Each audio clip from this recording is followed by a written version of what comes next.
प्राचीन कालीन शिक्षा में जब वैदिक युग पढ़ रहे थे तो वैदिक की शिक्षाओं में यह बताया गया था कि वो वेदों पर, पुराणों, उपनिषदों, ग्रंथों पर आधारित शिक्षाएं थी और उस पर जो है वो अपना पाठ्यक्रम बना करके बच्चों को शिक्षित करते थे।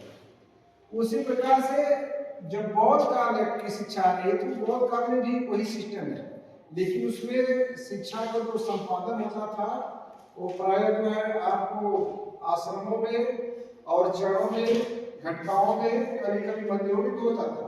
वैसे ही ये जो है बौद्धकालीन शिक्षा प्रणाली के अनुसार जो शिक्षा संपन्न कराई जाती थी शिक्षकों द्वारा, या उस समय बौद्धकालीन शिक्षा के प्रणाली के अनुसार शिक्षक को उपाध्याय करते थे। क्या करते थे? उपाध्याय करते थे। यह सिस्टम जो है मठ और बिहार में दिया जाता था। क्या दिया जाता था? मठ और बिहार। जो शिक्षण संस्थान थे वो कहाँ थे? मठ और बिहार में। यानी शिक्षण संस्थान कहाँ थे? मठ और बिहार। शिक्षण संस्थान, शिक्षण संस्थान।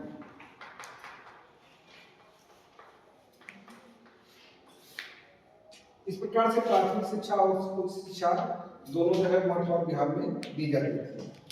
और जो शिक्षक होता था, जो गुरु जो होता था, ये तो बच्चों पर ध्यान से उनकी गतिविधियों का जो है ध्यान रखता था, उन पर हर तरह से उन पर जो निगाह रखता था।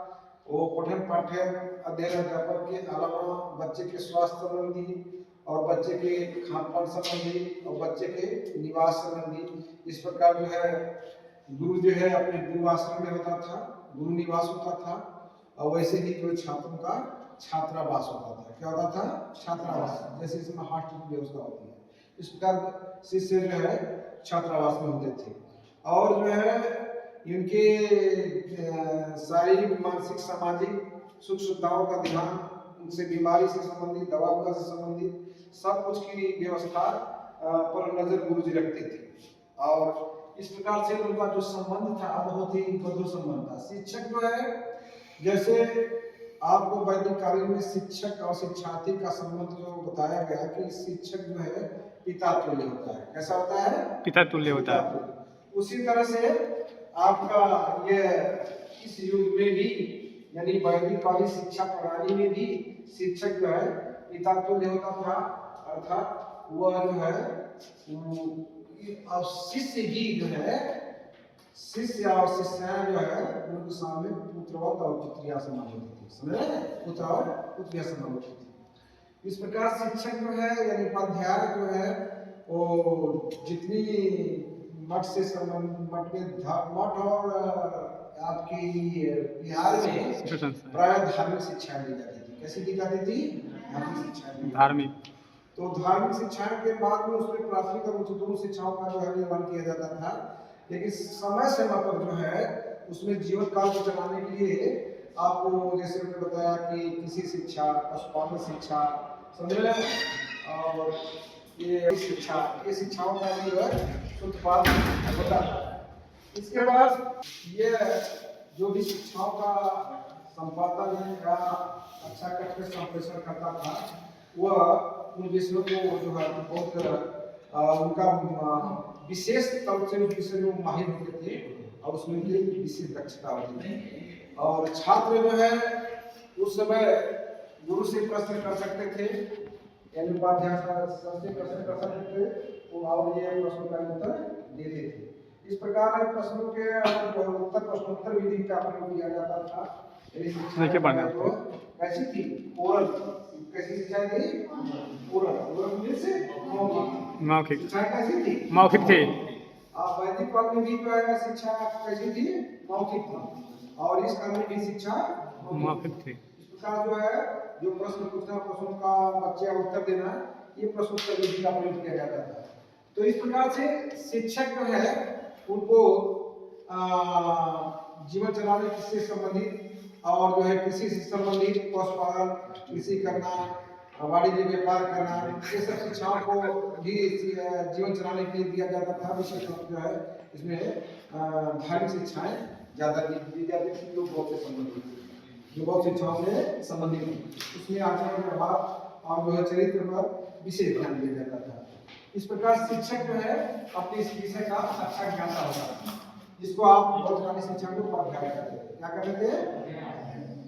शिक्षार्थी। शिक्षार्थी जो है यानी शिक्षार्थी इस विद्यार्थी। शिक्षार्थी के लिए जो है शिक्षा तीन कैटेगरी, शिक्षा का स्तर तीन कैटेगरी में था। जैसे हमने बताया प्रथम शिक्षा, प्राथमिक शिक्षा, प्राथमिक शिक्षा, उच्च शिक्षा, प्राथमिक शिक्षा, दूसरा उच्च शिक्षा, तीसरा भिक्षु शिक्षा। भिक्षुक भिक्षु शिक्षा। इस प्रकार से ये शिक्षा के स्तर थे। प्राथमिक शिक्षा में जो है बच्चों की मानसिक और शारीरिक के अनुसार शिक्षा दी जाती थी। उच्च शिक्षा में जो है मैंने बताया उसमें जो है आपको राजनीति संबंधी और भूगोल संबंधी या जो संबंधी शिक्षाएं का वाणिज्य, कृषि, ये सब का जो है हमने बताया है। भिक्षु शिक्षा की थी, यह जो है भिक्षु शिक्षा जो है उच्च शिक्षा प्राप्त करने के बाद मिलती थी। कब मिलती थी?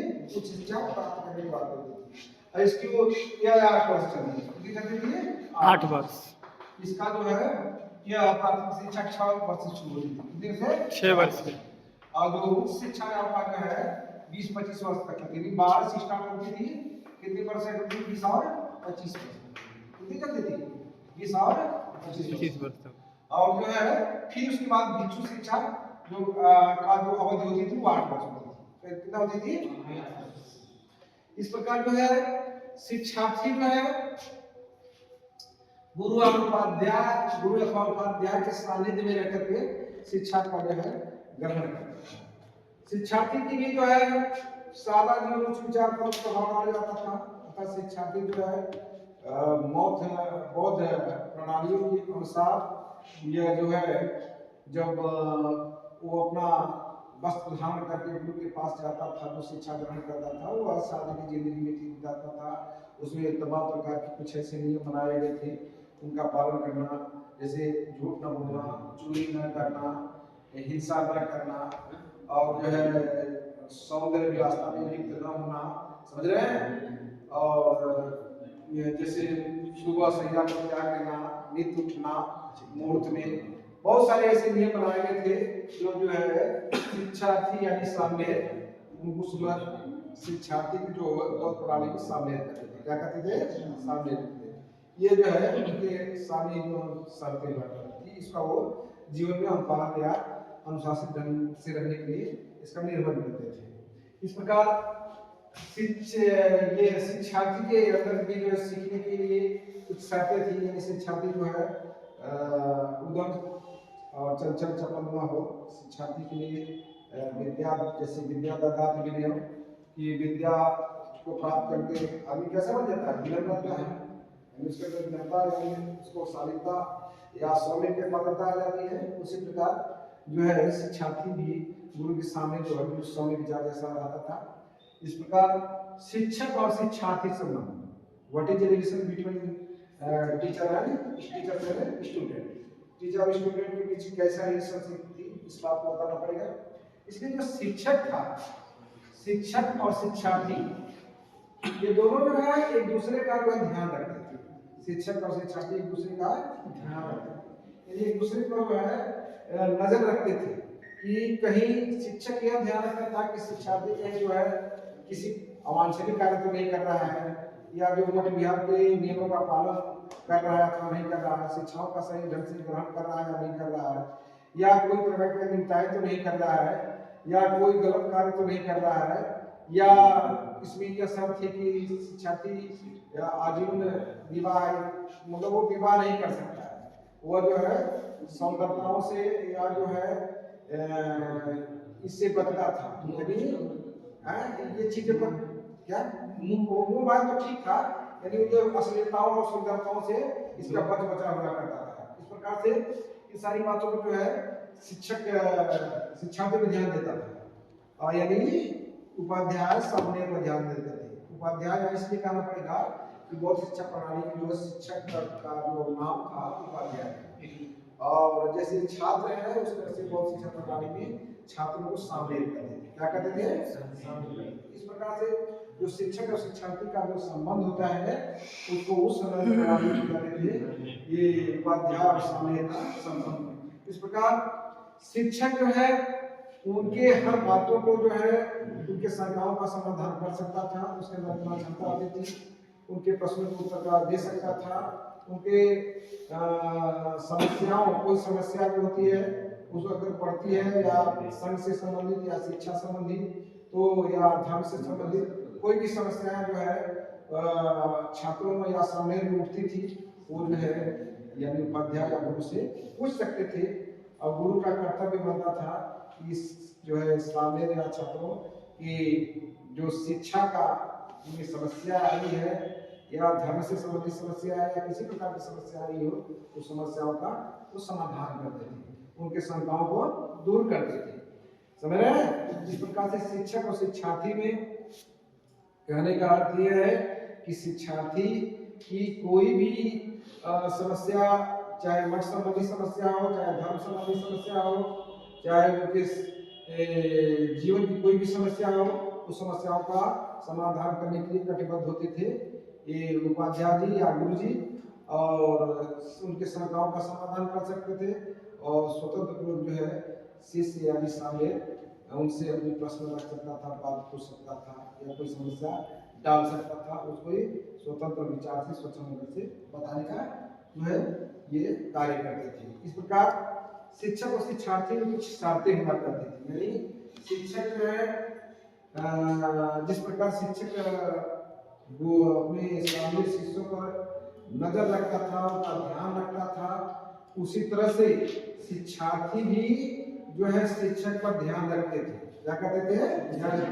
या सोचिए उस समय की बहुत शिक्षा प्रणाली में शिक्षक और शिक्षार्थी एक दूसरे को जो ध्यान रखते थे, यानी उनके चरित्र आचरण पर भी ध्यान रखते थे, यानी गुरु जी पर भी जो है शिष्य जो है निगाहें रखता था, क्योंकि यहाँ मतलब अगर गुरु की भी कुछ अनियमितताएं हो सकती है या चरित्र चित्रण से, तो शिष्य जो है को यह अधिकार था, मेरे सामने को यह अधिकार था कि उपाध्याय या गुरु की जो चरित्र संबंधी या कोई अनियमितताएं ऐसी हो रही है तो वो सीधे संघ में जो है इस समस्या का कंप्लेंट कर सकते थे, समस्या को मतलब डालते थे या रखते थे। तो संघ जो है यानी उपाध्याय को जो है क्या करता था? अनुशासित करता था। उसी तरह से अगर सामने यानी उनके बहुत शिक्षा प्रणाली में शिक्षार्थी कोई गलती करता है या वो विवाह कर देता है तो उसे दंडित किया जाता है, विवाह वर्जित था, समझ रहे हैं? या अश्लीलता कर रहा हो तो उसे जो है या किसी मनोरंजन में लिप्त हो रहा है उसे जो है मठ और विहार के नियम के अनुसार इनके संघों के नियमों के अनुसार उसको जो है अनुशासित किया जाता है, लेकिन कठोर दंड नहीं दिया जाता था। इस प्रकार से शिक्षक और शिक्षार्थी में दोनों में संबंध मधुर भी संबंध था, क्योंकि शिक्षक जो है यानी आपके जो उपाध्याय जी गुरु जी होते थे वो जो जब नित्य क्रियाओं जैसे सुबह उठते थे तो सुबह से उठ करके मुहूर्त में उठ करके ही अपना जो है स्नान ध्यान करके दैनिक क्रिया करके गुरु की सेवा में पैसा सुबह जैसे बिस्तर को फोल्ड कर देता था, मोड़ देता था, रख देता था, उनको पानी दे देता था, उनको कातुल दे देता था, समझ रहे हैं? और जो सेवाएं करनी थी वो जो है वो शिष्य करता था। इस प्रकार गुरु भी जो है उनके दवा शिष्य की किसी प्रकार की बीमारी में आ जाए, शिष्य किसी प्रकार के झंझाटों में न पड़ जाए, संयंती जीवन जिए, या शिष्य कहीं जो है किसी भी प्रकार की समस्या और खान पान से संबंधित और उनकी जो है रहने आवास से संबंधित उनकी से ध्यान रखता था। इस प्रकार गुरु और शिष्य का जो एक संबंध होता था वो मधुर संबंध होता था। कैसा होता था? मधुर संबंध। यानी जो है गुरु के सानिध्य में शिष्य सामने उपाध्याय सानिध्य बहुत अच्छी होती थी। इस प्रकार से उनका जो जीवन बहुत ही अच्छा चलता था। अध्ययन जो है मधुर संबंध में चल रहा था। और जो है गुरु का संबंध जो है पिता तो जल का था और शिष्य का संबंध गुरु के प्रति पुत्री और पुत्रवत संबंध होता था, समझ रहे हैं, होता था। इस प्रकार के यह संबंध भी बहुत अच्छा था। और गुरु और शिष्य संबंध में शिक्षक और शिक्षार्थी का जो उनका जो रिलेशनशिप थी वो मधुर और बहुत ही सहयोग वाली थी। इसके बाद पाठ्यक्रम में हमने बता ही दिया है, पाठ्यक्रम में पहले ही बता दिया है कि जैसे बौद्ध संघ संबंधी जो पाठ्यक्रम नियम या अनुशासन बनाए गए थे उसको जो है ये ध्यान रखता था पाठ्यक्रम में। जैसे आपकी ये लौकिक और धार्मिक दोनों पाठ्यक्रम बताए गए थे। और उसमें जो है कुछ ऐसी थी कि जीवन को चलाने के लिए पाठ्यक्रम में कृषि यानी पशुपालन वाणिज्य संबंधी भी जो शिक्षाएं दी जाती थी। तो इसका पाठ्यक्रम जो बहुत नियमों के अनुसार जो है निर्धारित किए जाते थे और उसको जो है उस आधार पर ये चलाए जाते थे। यानी उसका जो पठन पाठन उनके बौद्ध धर्म नियमों और उनके आधार करने के आधार पर जो है चलता था। और जो है जो विषय थे उसको ये बढ़िया सा ध्यान रखते थे। अर्थात पाठ्यक्रम, हाँ, जो इस पाठ याद रखिए कि जिस समय अध्ययन अध्यापन पठन पाठ्यक्रम या जो कोई माध्यम होता है, कोई भाषा होती है ना, जैसे हमने बताया कि पहली कॉलेज में जो भाषा का चयन किया गया था वो कैसी थी, संस्कृति क्या थी, संस्कृति। यानी बौद्ध काल की जो है शिक्षा का माध्यम कैसा था, संस्कृत भाषा। संस्कृत भाषा में जो जीवन का आदान प्रदान या जो कम्युनिकेशन होता था शिक्षक शिक्षार्थी में वो चलता था। उसी तरह से यहाँ जो है बौद्ध कालीन शिक्षा प्रणाली में जो पाली भाषा का प्रयोग किया गया है, ठीक है, पाली भाषा जो कि उनके आपकी भाषा कि वो जो है अपने बौद्ध धर्म के प्रचार प्रसार करने के लिए उसको मगधी भाषा में भी प्रयोग कराया है। इसमें क्या, मगधी भाषा। इस प्रकार से जो शिक्षा का माध्यम होता था पाली भाषा में होता था। कैसा होता था, इस प्रकार से। अब जो है पाठ्यक्रम के बाद अनुशासन क्या है, अनुशासन। तो इसमें अनुशासन में शैक्षिक और प्रशासनिक, शैक्षिक अनुशासन, शैक्षिक अनुशासन और शैक्षिक अनुशासन तथा प्रशासनिक अनुशासन, प्रशासनिक अनुशासन।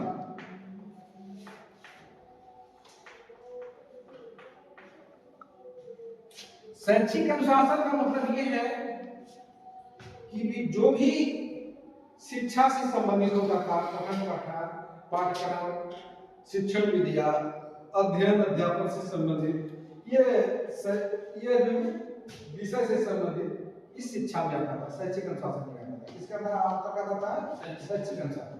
शैक्षिक अनुशासन जो है उनके समूहों के जो भिक्षु थे, जो उपाध्याय थे, वो जो है इसको मतलब कि कायम रखते थे। उनको जो है सही ढंग से सही दिशा देते थे, उनको कार्यक्रम का नियोजन करते थे, उनको नियंत्रित करते थे।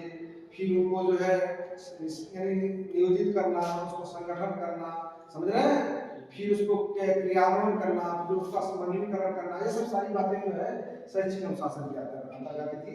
जिसका कार्य जो है उस समय उपाध्याय जी और शिक्षा के बाद भिक्षु भी करते थे, समझ रहे हैं। प्रशासनिक अनुशासन होता था, प्रशासनिक अनुशासन का अर्थ होता था कि उस समय जो है बौद्ध कालीन शिक्षा के जो मठ और विहार जो बौद्ध संघों का जो नियम बनाया गया था, उस नियम का कठोरता से पालन करना और उस नियम का पालन करके अनुशासन में रहना ही जो है आपका जो है बौद्ध कालीन प्रशासनिक अनुशासन का, बौद्ध कालीन प्रशासनिक अनुशासन। इसमें बहुत सारे जो है नियम बनाए गए थे और उस नियम को धारण करके जो है ये सामने रियासत से आगे बढ़ सकता था। वो बहुत सारे नियम थे, बहुत सारी धारणाएं थी, बहुत सारे जो है प्रशासन के अंतर्गत हमने बताया। जैसे कुछ बता देते हैं कि वो उस समय प्रशासन में किन किन बातों का ध्यान दिया जाता था, उसको